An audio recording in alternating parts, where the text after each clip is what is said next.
دوجار بە بڕیاری دادگای تایبەتمەند وەرگرتنی باجی سەر تابلۆی دوکانەکان هەڵوەشایەوە کە بوو بووە جێگای نیگەرانی دوکانداران. کاسبکاران دەڵێن حکومەتی ماوەبەسەرچووی هەرێم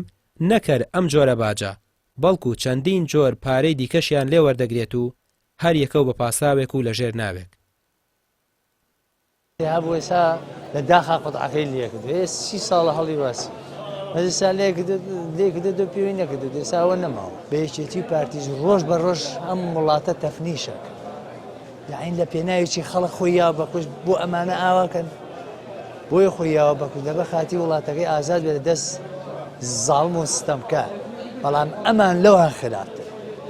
یاعین ئەمە ڕۆژێ نییە و دوان نییە مەسیان نییە یعنی حکم 34 ساڵ ئاوا کرێ لە زمانەی کافری ژاشتی وە کۆمانە نەبوو یعنی ڕۆژ بە ڕۆژە وڵاتە داماوە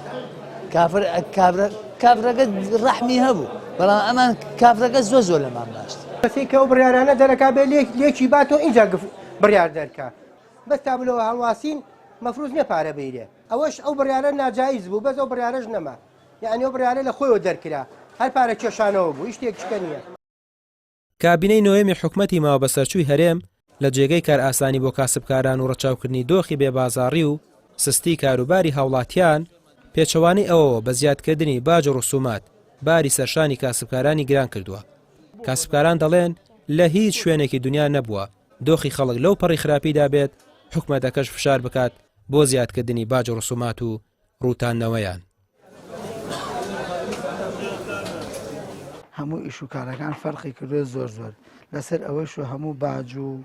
زەریبە شتەکان زیاد دەکەن لەسەر دوکاندارەکان هەروەکەی ساڵانی کەیە کە مەعاش هەبووە بۆ نمونە کە ئیشوکار هەبووە هەر ئەو دوکانانەی هەر ئەو زەریبانە ئێن بە زیادەوە و باجیان لێ وەرەگرن حەقا حسابی ئەوە بکەن کە مەعاش نییە شت نییە ئەو شتانەی کە نییە بازار زۆر فەرقی کردووە ئەبێ ئەوانیش چاو لەوە بکەن کە خەڵک باری دارایی و شتی کەم بۆ فەرقی زۆر کردو بازاڕەکان ئەوان حسابی ئەوانە بکەن زەری بەشت لەسەر خەڵدایەن و کرێ شارەوانی و دوکان و شتەکانی ناو بازار و ئەو شتانە هەمی کەمکەن و ئاسانکاری بۆ خەڵک بکەن ئەبێ حکومەت حسابی ئەو شتانە بکە ینی باج و زەری بەشت لەسەر خەڵدایە وەک مەعاشەکەنیان ئەو شتانە کەمکەن بۆ کاسبی ناو بازار. کابینەی نۆیەم بە کابینەی دەرکردنی بڕیارەکان ناسراوە. ئەو کابینەیە بەبێ ڕەچاوکردنی دۆخی گوزەران و خراپی ژیانی خەڵک ئەوەی پێی خۆش بووبێت و بۆ خۆی لەبار بوو بێت کردوێتی بە بڕیار و لە جێگەی پەرلەمان و یاسا بڕیاری دەرکردووە. ڕامیار عوسمان کەناڵی پێیام سلێمانی.